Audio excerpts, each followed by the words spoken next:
Baik, saya ke Pak Ari Duke. Pak Ari Duke?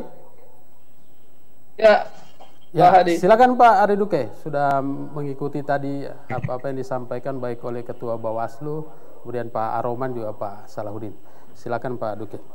Baik, terima kasih Pak Hadi Sutrisno yang saya hormati sebagai tuan rumah di acara Dialog Fokus yang sangat luar biasa ini. Karena saya kenal juga Pak Hadi sebagai mantan penyelenggara pemilu, jadi mungkin sedikit banyak tahu. Saya akan coba kaji lebih dalam.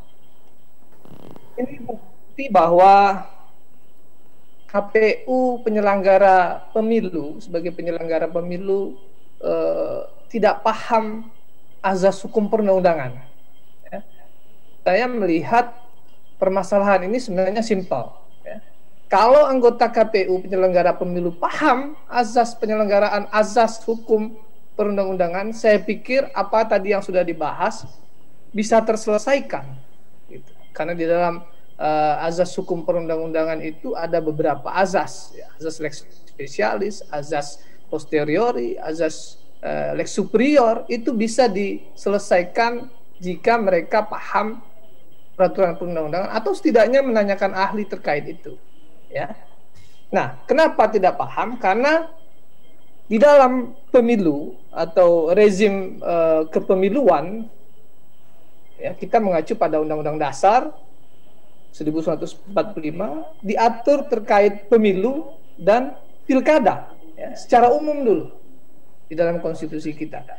Pemilu diatur di pasal 22E, ya, tentang pemilihan legislatif, pemilihan presiden, pemilihan DPD, dan seterusnya. Kemudian pilkada itu dipilih secara demokratis, diatur di pasal 18 ayat 4. Sehingga memang dari sejak awal, ya, rezim pemilihan ini sangat berbeda antara pemilihan umum dan pilkada. Nah, kemudian selanjutnya masuk di pelanggaran administrasi. Pelanggaran administrasi juga berbeda. Bagaimana pelanggaran administrasi pilkada dan bagaimana pelaksanaan pengaturan pelanggaran administrasi pemilu, gitu ya.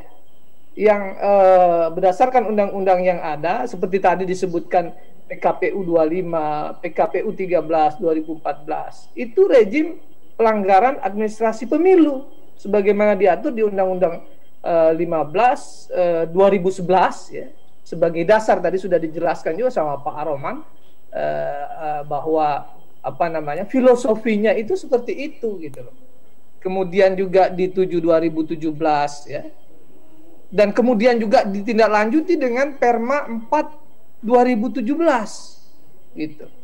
Di Perma 4 2017 itu mengatur tentang peraturan Mahkamah Agung tentang tata cara penyelesaian pelanggaran administrasi pemilihan umum di Mahkamah Agung. Di situ juga disebutkan dalam penjelasannya, mengatakan bahwa penyelesaian pelanggaran administrasi pemilihan umum adalah penyelesaian antara calon anggota DPR, DPD, DPRD, provinsi, dan seterusnya, pasangan calon presiden dan wakil presiden yang dikenakan sanksi administrasi pembatalan, dan seterusnya. Jadi tidak ada disebutkan di situ kepala daerah.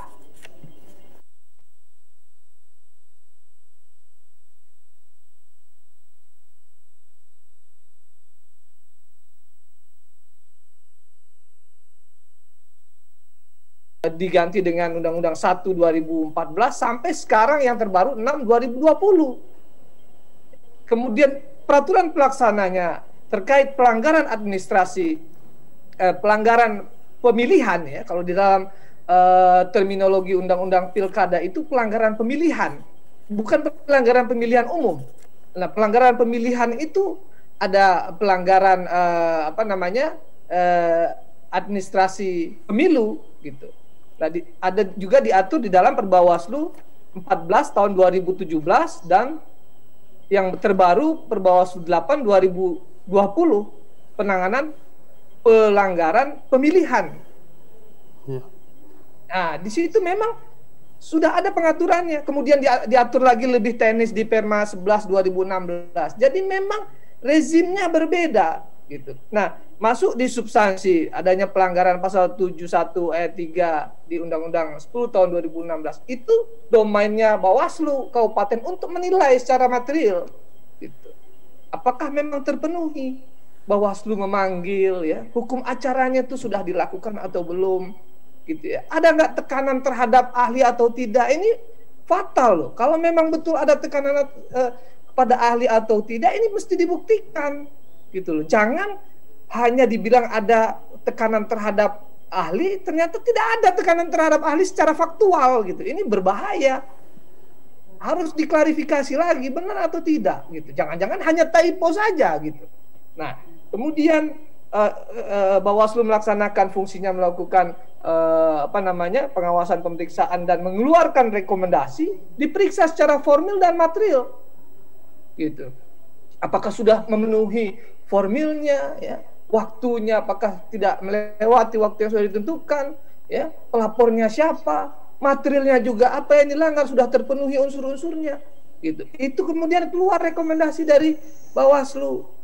Nah, apa rekomnya ya? Sesuai dengan ketentuan itu. Kalau memang terbukti ya pembatalan. Nah, kemudian masuk di putusan KPU. Nah, ini yang menarik. Ya, tadi sempat dibacakan oleh disampaikan oleh Pak Salahuddin juga terkait putusan KPU yang menggunakan PKPU 25 tahun 2013 ya. Dan 13 tahun 2014 mengacu pada kata dalam gitu ya. Di dalam pertimbangannya bahwa di dalam pasal 140 itu disebutkan maksud kata dalam itu mengacu kepada peraturan KPU. Nah, peraturan KPU yang dimaksud itu diterjemahkan oleh KPU bahwa itu adalah PKPU yang sudah lahir sebelumnya. Kan ini gawat. Anehnya lagi, PKPU itu tidak mengatur mengenai masalah pilkada gitu loh. Ini yang tambah kacau lagi. Sudahlah dia bukan merupakan peraturan pelaksana 10/2016, rejimnya berbeda, tetapi dipaksakan. Oke, kita lihat gitu. Apa yang ada di dalam putusan peraturan KPU nomor 25 2013 tadi sudah dijelaskan terkait bahwa ini bukan pengaturan tentang pilkada seperti Pak Roman sudah jelaskan tadi. Kita lihat juga peserta pemilu ya. Peserta pemilu adalah partai politik untuk pemilihan anggota DPRD, DPRD provinsi, DPRD kabupaten kota, dan perseorangan untuk pemilu anggota DPD. Jadi tidak ada peserta di sini yang dimaksud sebagai peserta pemilihan kepala daerah, calon kepala daerah. Lantas bagaimana ini mau dijadikan dasar untuk melakukan pemeriksaan pelanggaran administrasi pilkada gitu loh. Kan nggak nyambung. Nah, kemudian masuk saya langsung masuk saja di yang dijadikan dasar yaitu model PAPTL 2. Tindak lanjut rekomendasi Badan Pengawas Pemilu terhadap dugaan pelanggaran administrasi pemilu. Nah, di situ ada keterangan-keterangan ya yang sudah dibuat oleh formatnya dalam putusan tersebut. Di lampiran itu ada keterangan bintang bahwa berdasarkan langkah pada angka 3 dinyatakan terlapor. Nah, di sini terlapor diisi KPU provinsi, KPU kabupaten kota, jadi terlapornya itu KPU gitu di putusan ini gitu. Pelapornya juga ada di situ di pasal 6. Pihak pelapor dan terlapor pelanggaran administrasi pemilu adalah KPU provinsi, kabupaten kota berjenjang termasuk sekretariat masing-masing. Ya, jadi memang ini tidak pas ketika dipakai untuk menyelesaikan rekomendasi Bawaslu terkait pilkada gitu. Kemudian kita lihat juga saya coba lihat kedalaman masalah-masalah formil di dalam putusan KPU. Nah, susunan daripada putusan KPU tersebut tidak baku, gitu ya. Harusnya kan baku sesuai model PTPL 2 ya, 1 2 3 selesai, kemudian bahwa berdasarkan itu ini ada kesimpulan ya. Kemudian ada format ABCD, pemeriksaan terhadap ahli dan sebagainya. Kemudian ada lagi diputuskan tanggal 17 Oktober 2020. Pertanyaannya, 17 Oktober ini hari apa gitu loh? Hari kerjakah atau hari libur? Ya, karena di dalam PKPU ini yang dimaksud hari itu hari kerja gitu. Nah, ini diputuskan pada hari Sabtu gitu ya. Kalau kita mau konsisten di situ gitu. Nah, ini memang sangat luar biasa pelanggaran yang dilakukan oleh KPU. Nah, bagaimana seharusnya ya, kita kembali ke asas hukum. Kalau misalnya pengaturan tentang penanganan pelanggaran administrasi pilkada, maka ini merupakan lex spesialis gitu ya. Lebih khusus penanganannya, yaitu diatur di Perbawaslu 8 2020. Harusnya main di situ. Saya sepakat oleh Pak Salahuddin dan Pak Aroman Pobiu bahwa jangan kita main di ranah yang lain gitu. Konsisten di situ. Ketika terjadi, misalnya saya contohkan, terjadi pidana terkait pencemaran nama baik oleh media, ya, oleh wartawan koran, dan enggak langsung masuk ke KUHP gitu loh.